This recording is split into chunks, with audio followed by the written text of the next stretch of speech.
जय हिंद, नमस्कार। स्वागत है आपका अपने YouTube channel cadets point defence academy Prayagraj में। प्यारे बच्चे, कंटिन्यूअस आप लगातार पूछ रहे थे सर कि आपने एयरफोर्स एक्स और वाई के बारे में पूरा ब्रीफ दे दिया, कोई शॉर्ट्स दिया, कोई एक का पूरा वीडियो आपने बना दिया। सर प्लीज आप मेडिकल असिस्टेंट के बारे में बताएं। और सबसे बड़ी जो दुविधा है बच्चों की वो एज को लेकर है कि सर जो एज है क्या मेडिकल असिस्टेंट में 23 साल तक के लिए है या फिर 21 साल तक के लिए ही है। सर मेडिकल में तो 23 साल तक बहुत सारी वैकेंसीज में मिलता है, 22 साल तक मिलता है, क्या ऐसा तो नहीं कि यहाँ पर भी मिल जाए। तो प्यारे बच्चे, आपको बताना चाहूंगा जो एज को लेके आपकी प्रॉब्लम्स बनी हुई, आपको ये लगता है कि नहीं ये सारी चीजें यहाँ पर हो सकती हैं, तो हम पूरी दुविधा आपकी यहाँ पर क्लियर करने वाले हैं मेरे प्यारे बच्चे। तो वीडियो में बने रहेंगे और यहाँ पर देखेंगे कि हम एक एक चीजों पर बात करने वाले हैं। Invites online application form Indian Gorkha subject of Nepal male candidate for the selection to the join Indian airman group Y non technical medical assistant.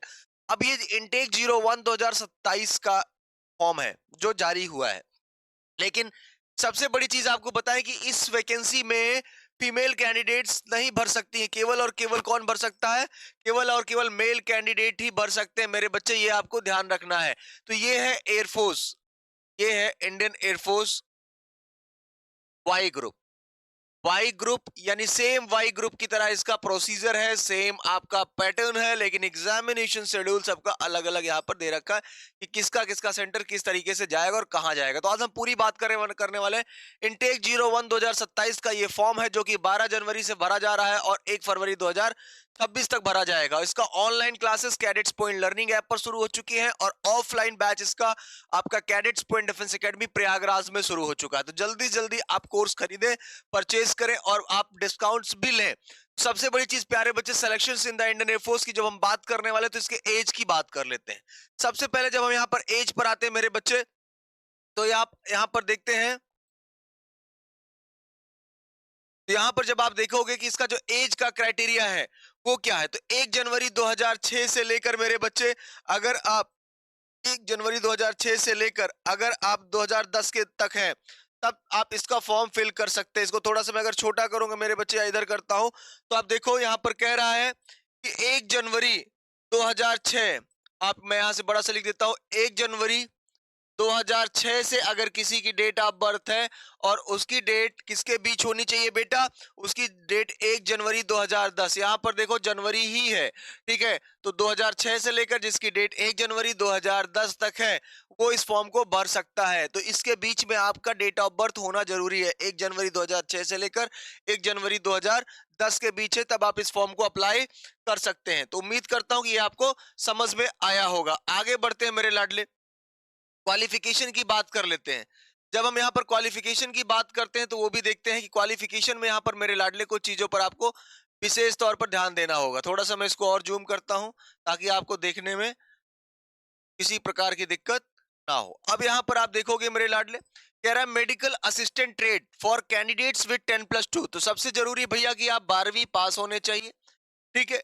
अब यहाँ पर कह रहा है कैंडिडेट शुड बी अनमैरिड, एक तो आप शादीशुदा नहीं होने चाहिए। बॉर्न बिटवीन 1 जनवरी 2006 से लेकर 1 जनवरी 2010 तक होने चाहिए।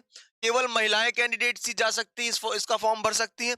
Medical assistant trade plus diploma और बीएससी नर्सिंग, जो फार्मेसी जिन्होंने बीएससी नर्सिंग कर रखा है, फार्मेसी कर रखा है मेडिकल असिस्टेंट ट्रेड से, उनके लिए क्या डेट ऑफ बर्थ है बेटा, तो वो अनमैरिड कैंडिडेट होने चाहिए और उनकी डेट ऑफ बर्थ 1 जनवरी 2003 से लेकर 1 जनवरी 2008 तक है, तब आप इस फॉर्म को भर सकते हैं। Married candidate should be born, जो शादीशुदा लोग हैं वो 1 जनवरी 2003 से लेकर 1 जनवरी 2006 तक यहाँ पर समय दिया गया है।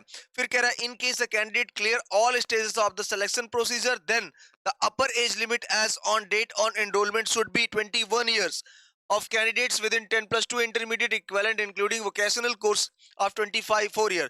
जो बच्चा 12वीं पास करके रखा है उसकी एज 21 साल से ज्यादा नहीं होनी चाहिए, और जिन्होंने वोकेशनल कोर्सेज कर रखा है, जिन्होंने फार्मेसी कर रखा है, डिप्लोमा कर रखा है, उनके लिए 24 years for the candidate holding diploma, ठीक है। 24 साल से ज्यादा नहीं होना चाहिए जिनके पास डिप्लोमा या फार्मेसी है। क्वालिफिकेशन की बात करते हैं तो मेरे लाडले यहाँ पर देखेंगे, candidate should have pass 10+2 intermediate or equivalent examination.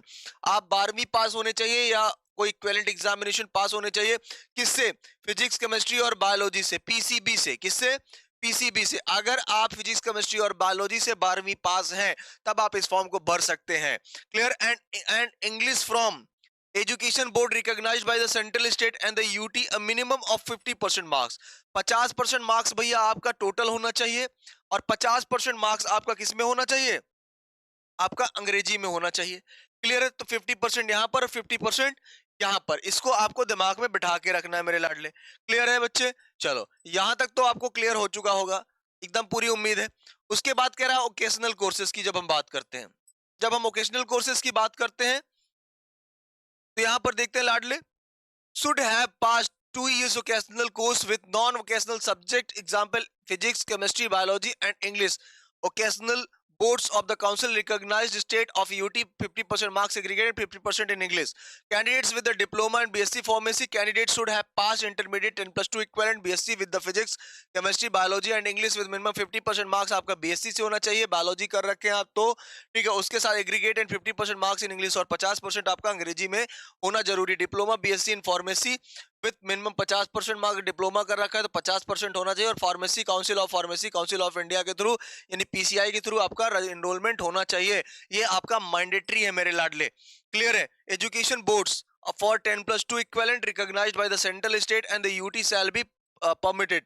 तो जो बच्चों ने अभी तक इसका बैच नहीं लिया ऑनलाइन, वो तुरंत ऑनलाइन ले ले, और जो बच्चे ऑफलाइन के लिए आना चाहते हैं, एकदम बेसिक बैच और बहुत कम फीस है, केवल 10,000 रुपए में ऑफलाइन आपको मिल रहा है। और सबसे बड़ी चीज, आपको 799 रुपए में आपको क्या मिल रहा है बेटा? ऑफलाइन बैच मिल रहा है, उसमें भी 100 रुपीज का कूपन कोड आपका जारी हो रहा है, उसमें भी आपको छूट मिल जा रही है। तो ये चीजें आपके लिए बड़ी हो रही हैं, और कूपन कोड भी आपको बताया जा रहा है यहाँ से, तो किसी प्रकार की कोई दिक्कत नहीं हो रही लाडले।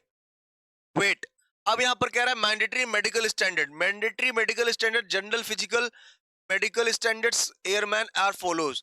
Wait should be proportionate to height and age of the applicable for Indian Air Force. Chest, minimum chest circumference should be 77 centimetre, 77 centimetre होना चाहिए, and expansion must be 5 centimetre, 5 centimetre का फुलाव चाहिए। क्लियर है?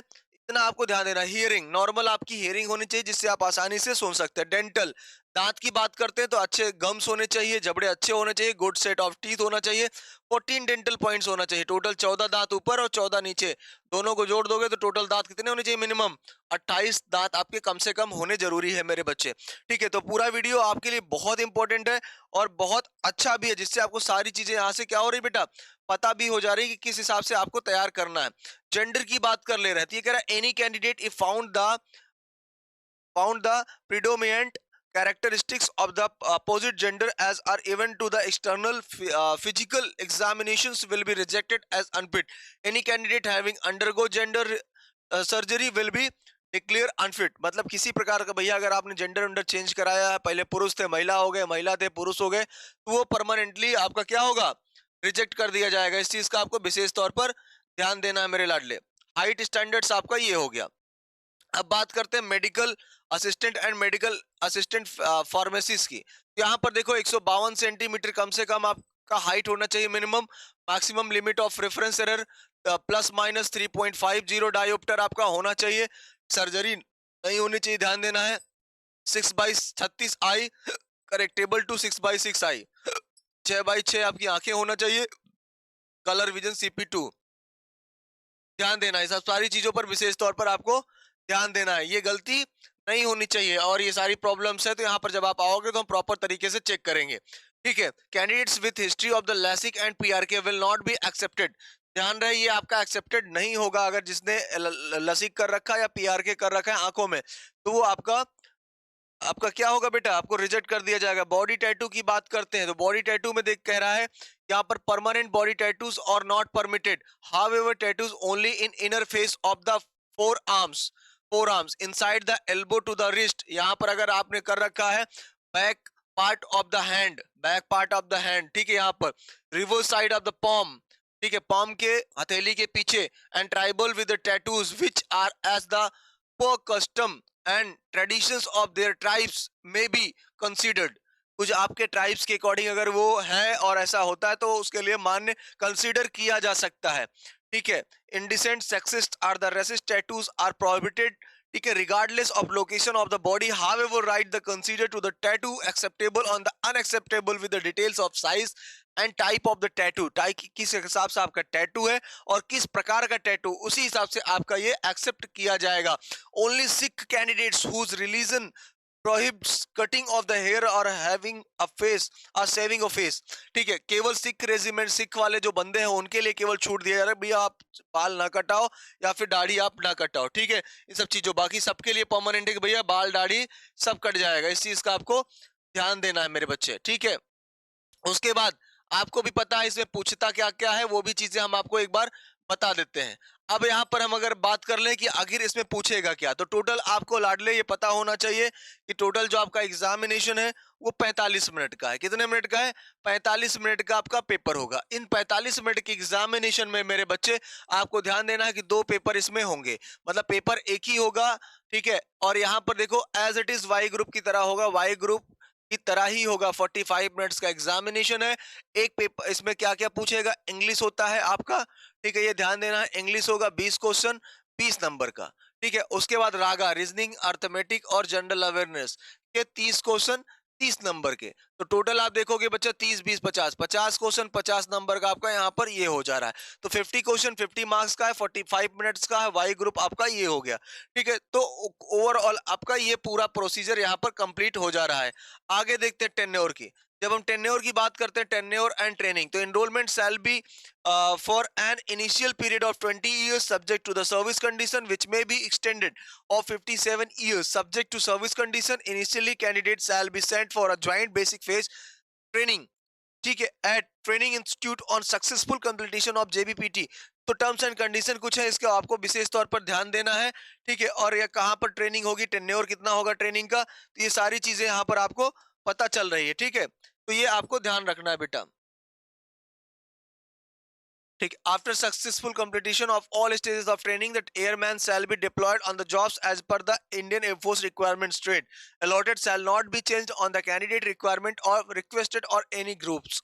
ठीक है, ठीक है, एनी ग्राउंड्स। ये ध्यान देना है आपको कि आपके रिक्वेस्ट के हिसाब से आपको नहीं भेजा जाएगा, उनका इंडियन एयरफोर्स अपने अकॉर्डिंग आपको वहां पर भेजेगी। ठीक है, अब ये सारी चीजें आपको यहाँ पर ध्यान देना है। ठीक है, अब आगे का प्रोसीजर ये है कि candidates will not be permitted to stay with their family during the training period. दूसरा कह रहा है unmarried candidate will not be permitted to get married till successful completion of their ab initio training. जब तक आपकी complete training नहीं हो जाती तब तक आप शादीशुदा नहीं हो सकते, शादी ब्याह नहीं कर सकते। ये आपको विशेष तौर पर ध्यान रखना है बच्चे। उसके बाद कह रहा है एम्प्लॉयबिलिटी। एम्प्लॉयबिलिटी की जब बात करते हैं तो airman enrolled under their entry of liable to the assigned and any duty organisation interest at the description of the Indian air force. Pay and allowance की बात करते हैं बेटा, तो पेमेंट और अलावेंस की जब हम बात करते हैं तो ड्यूरिंग ट्रेनिंग आपको जो मिलता है वो 14,600 रुपए आपको मिलता है बेटा। कितना मिलता है?